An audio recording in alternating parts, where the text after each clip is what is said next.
Hi there, my name is Benedict. Welcome to the sports segment here on AM Show. It's a Thursday morning, and obviously we are gradually getting closer to the start of the major European leagues, with the English Premier League to start first. That will be next week. But this week is a Community Shield involving Manchester City and Chelsea. Yesterday, Chelsea were in action against Arsenal. We'll bring you highlights of that game. But here on the local scene, an executive committee member of the Inactive Ghana Football Association, Winfred Osei, popularly known as Palmer, has exclusively told us he is contemplating quitting football following the recent developments which have seen all football-related activities in the country put on hold. Now, Palmer, who is owner and banquet of Tema Youth, says the current situation makes things very stressful as a football man.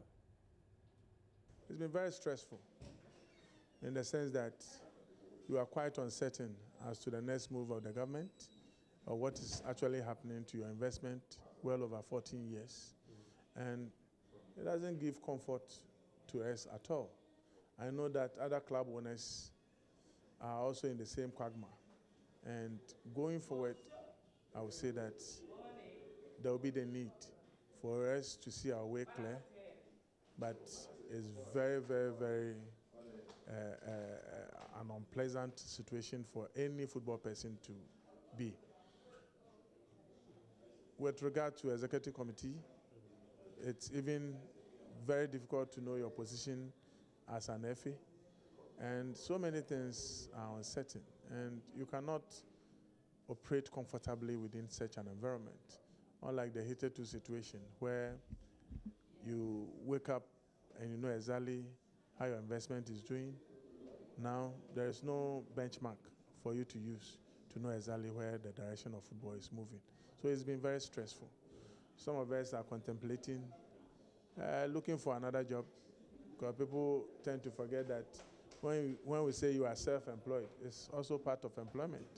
So I can have alternative to the investment that I have.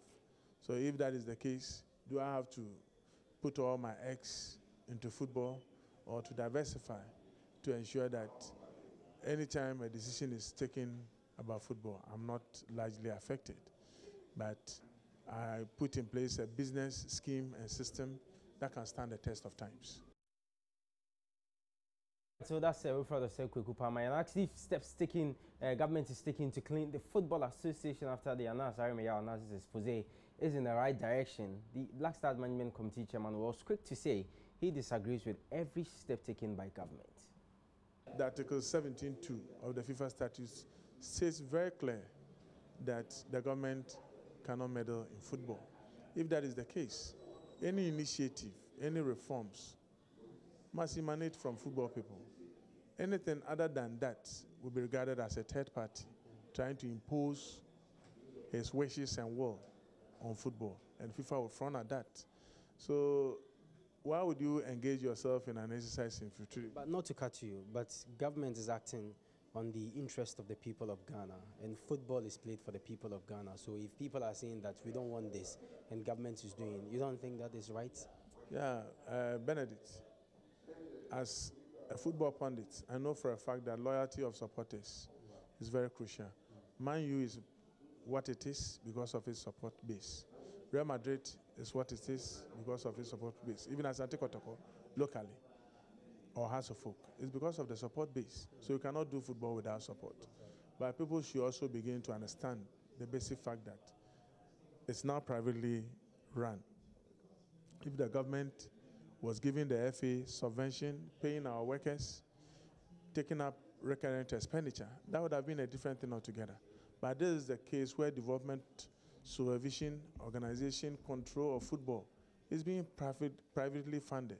The moment it comes from that perspective, then you expect the person who is funding or piping football in terms of the income stream to also have a say.